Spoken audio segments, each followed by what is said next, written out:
펠트지 쓰시는 분들도 요즘 좀 있으신 것 같더라고요. 네. 펠트지는 사실 제가 봐서는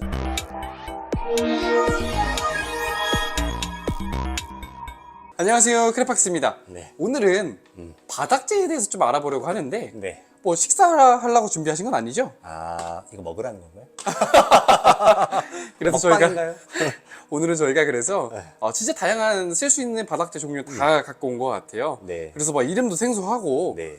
사실 키친타올 쓰시는 분들 좀 약간 자연 환경처럼 꾸미고 싶으신 니즈가 네. 되게 많으신 것 같아서 네. 과연 이게 좋을까 네. 같이 알아보려고 하는데 오늘 좀 준비한 바닥재의 장단점을 좀 알려주실 수 있으실까요? 오늘 제가 바닥재에 관한 모든 것들을 설명을 해드리겠습니다. 제가 이 바닥재에 관한 질문을 정말로 많이 받는데 네. 이 영상만 보시면 바닥재에 관한 의문이 완전히 해소가 되실 수 있을 겁니다. 네. 자, 일단 제가 소개시켜 드리고 싶은 거는 코코 허스크라고 하는 재료예요. 네. 보여드릴게요. 이게 뭐냐?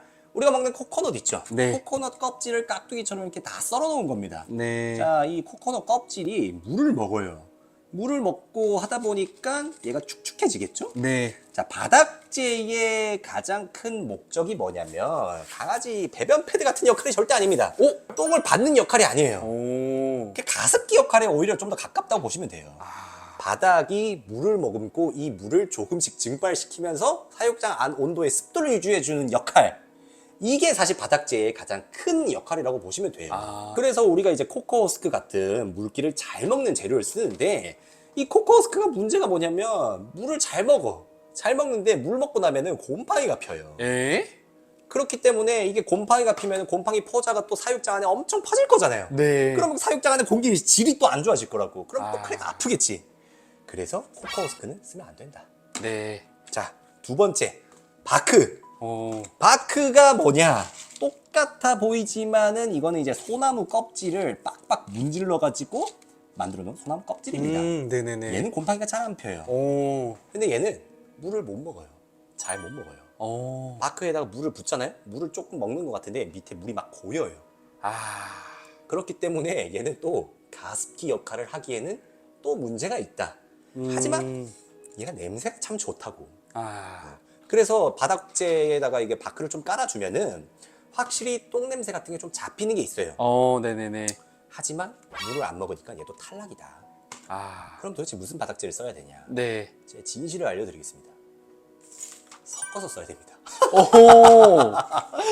이게 원래는 바닥재를 사용하는 매뉴얼, 굳이 뭐 매뉴얼이라고 한다고 하면 이걸 따로 쓰는 거는 이거 말도 안 되는 거예요, 이게. 근데 그 두 가지 단점들이 합쳐지는 거 아닌가요, 그러면? 네, 그래서 이 두 가지에 뭐가 더 하나가 더 있어야 되냐면 배양토라고 네. 우리가 그 식물 키울 때 화원 가면 파는 흙 있잖아요. 네네네네네. 이게 배양토예요, 배양토.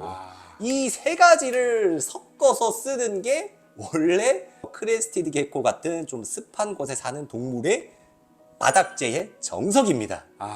자, 얘는 물을 잘 먹는 대신에 곰팡이가 핀다고 했잖아요. 네네네. 곰팡이가 잘 피는 이유는 이 바닥재의 산도를 못 잡아서 그래요. pH 농도라고 하죠. 네. 그거를 흙을 넣으면 이게 좀 잡혀요.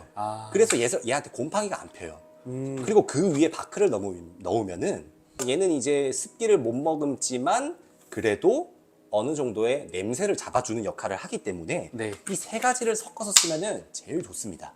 비율은 1대 1대 1.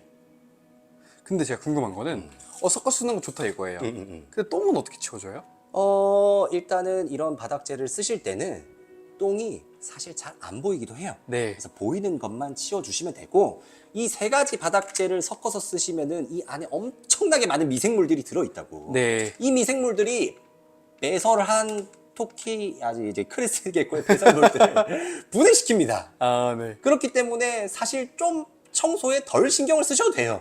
그렇게 해도 냄새는 많이 안 나지만은 아무래도 이게 또 자연물이다 보니까 좀 그런 자연의 냄새가 나죠. 그래서 냄새에 좀 예민하신 분들은 이걸 또 추천드리지는 않아요. 그리고 이걸 쓰면은 사실 집에서 막 흙 가지고 오고 뭐 가지고 와가지고 방에서 막 하면 방이 또 막 엄청 지저분해지고 막 더러워지고 맞아요. 엄마한테 혼나고 막 이런다고. 그러니까 우리는 이렇게 합시다.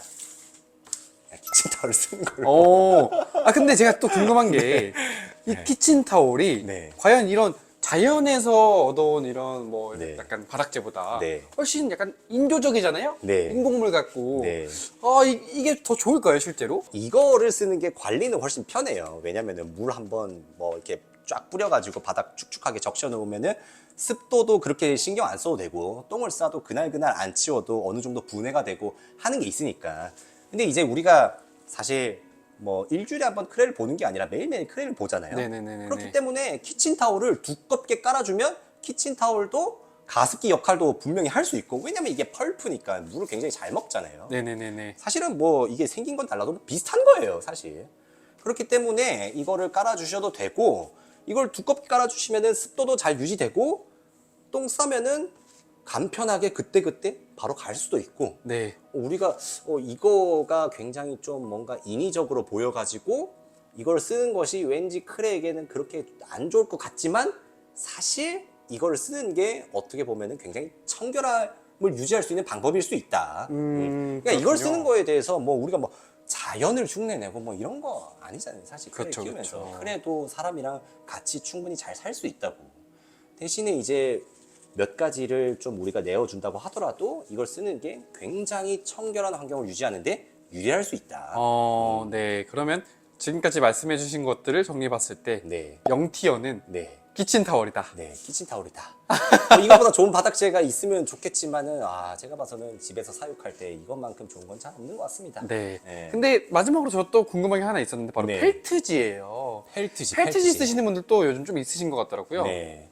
펠트지는 사실 제가 봐서는 손이 제일 많이 가는 바닥재예요. 아, 그거 이렇게 물에다가 빨아서 쓰잖아요. 빤 다음에 네. 진짜 깨끗하게 햇빛에서 바짝 말려야 돼요. 네. 안 말리면은 이게 펠트지 아주 깊숙한 곳에 들어있는 이 물기가 건조가 안 돼가지고 여기서 엄청 세균 같은 것들이 많이 증식을 할 것 같아요. 그래서 펠트지를 쓰다가 관리가 좀 안 되는 펠트지를 쓰면은 애들이 피부병이 많이 걸리더라고요. 그래서 펠트지를 쓰면은 외관상 좋지만 펠트지는 쓸 때 정말 노력을 많이 해야 된다. 펠트지 같은 경우에는 또 일회용이 아니다 보니까 그쵸.